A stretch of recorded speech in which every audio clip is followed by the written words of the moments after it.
10h55, vamos voltar a um assunto que nós já tratamos no ano passado aqui, Sabino.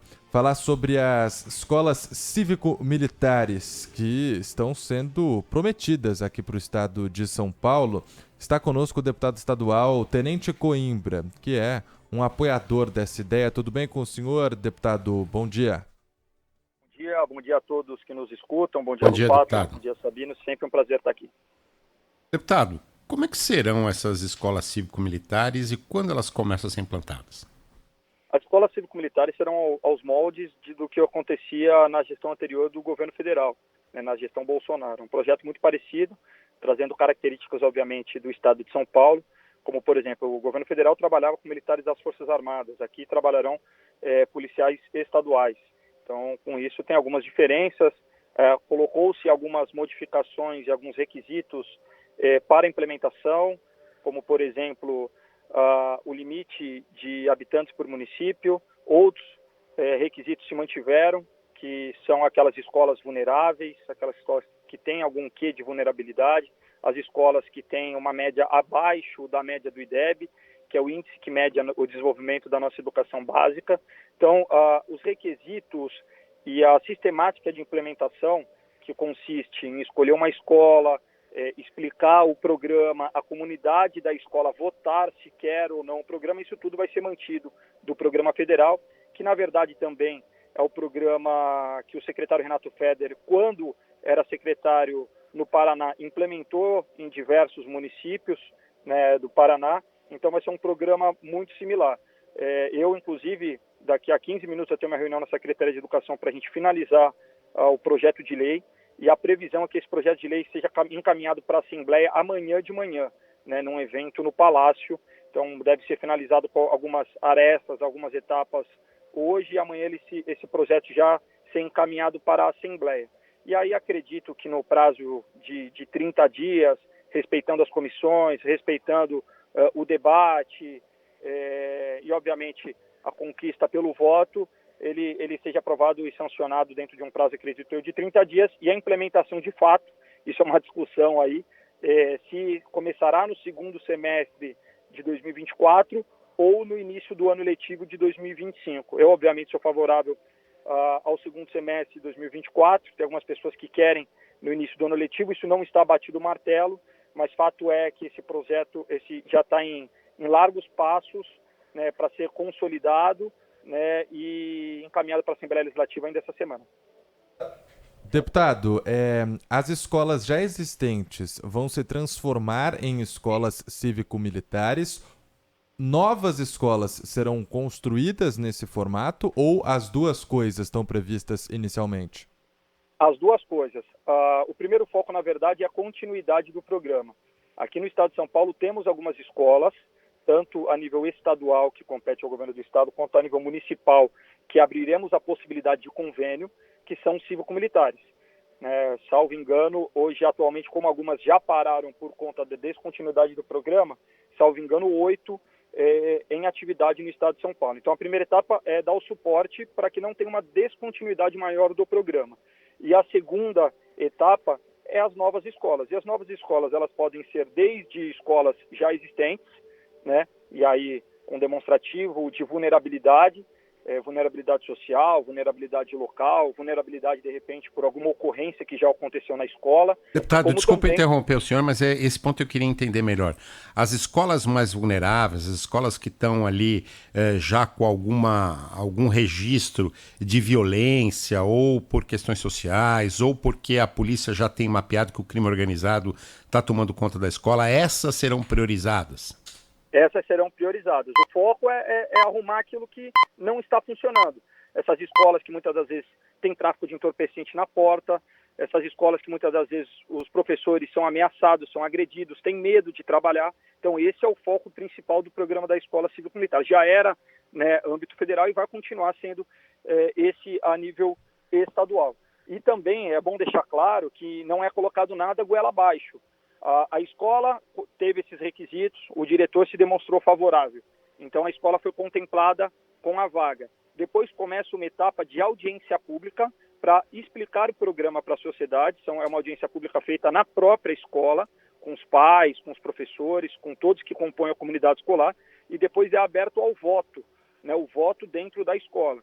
Então, aos pais, né, daqueles alunos menores de 16 anos, aos professores, a toda a comunidade escolar.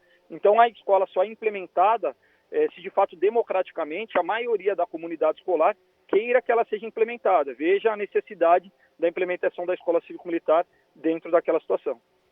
E, deputado, qual que é a maior diferença concreta de uma escola estadual comum, normal, para uma escola estadual que agora vai chegar cívico-militar? E também há uma melhoria prometida no ensino. Como? A cultura de disciplina. Infelizmente, que isso tem se perdido ao longo dos anos em todas as escolas, sejam elas públicas ou particulares. A cultura de disciplina que impede hoje os nossos alunos de prestarem atenção, a cultura de disciplina que impede os professores de lecionarem na sua total eficiência, e isso, obviamente, nas escolas que têm essa vulnerabilidade, esse quê de disciplina, indisciplina é muito maior. Você criando um ambiente um pouco mais controlado, disciplinado, onde se tenha deveres ao longo, não só dentro de sala de aula, mas fora dela, né, onde você tem uma rotina que implique isso dentro do ambiente escolar, dentro da cultura escolar, e, obviamente, com respeito maior para os militares que estão presentes, fazendo uma espécie de operação presença, né, porque, obviamente, a figura do militar presente, ela já impõe um respeito, e é bom ressaltar, militares desarmados não estarão armados dentro de sala de aula, a função deles não é de segurança, mas indiretamente eles impõem esse respeito. Você cria essa cultura de disciplina, porque o conteúdo programático, os livros, aquilo que é previsto pelo próprio Ministério da Educação,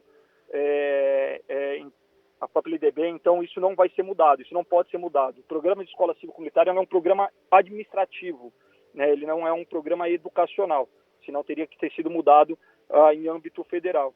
Então, ele vem para mudar administrativamente, embora o diretor ele continue sendo o mesmo diretor da escola, ele vem para mudar essa cultura de disciplina, principalmente nessas escolas que existem essa necessidade. Deixa eu entender uma coisa também. É lógico que o tema é polêmico e a gente tenta aqui ter uma postura isenta e distante dos dois polos. Muito se criticou, inclusive a direita brasileira, criticou as escolas que estavam tomadas pela ideologia de esquerda, professores dando aula com camiseta do Che Guevara. Isso não aconteceu só em escola pública, não. Isso aconteceu muito em escola particular também. Essa decisão da escola cívico-militar não é exatamente o oposto, ou seja, não é mais uma vez a política e a ideologia tomando conta das escolas? Eu acredito que não, porque você está colocando como se todos os militares tivessem o mesmo posicionamento. E a finalidade deles não é nem em sala de aula. Sala de aula, a responsabilidade continua sendo do professor. Eles entram no sistema organizacional, né? Eles entram no controle, obviamente, da escola, mas dentro de aulas, a responsabilidade continua sendo do professor. Eu vejo muito pelo contrário, é a isenção em cima disso, não entrando em aspectos políticos, não entrando em aspectos sociais, entrando simplesmente no fato de que hoje tem contribuído e muito para uma má educação hoje, que nós temos a nível nacional, que é a indisciplina. Hoje, a nível de escola, hoje, a nível até muitas vezes de sociedade, hoje se pode tudo e não se deve nada, né? Você tem hoje, infelizmente, dentro do ambiente escolar, um desrespeito muito grande. A falta de pertencimento. Os alunos não se sentem pertencentes à escola. Muito pelo contrário, onde eles podem, não generalizando, mas existe uma pequena parte que, obviamente, faz um barulho significativo, de depredação, como disse, às vezes de tráfico de entorpecente em porta de escola, de ameaça a professor, de agressão chegando a vias de fato, para não falar dos casos absurdos, aqueles que fogem da curva em outras situações. Então esse é o foco, né? Não é ir para uma parte política, não é ir para uma parte ideológica.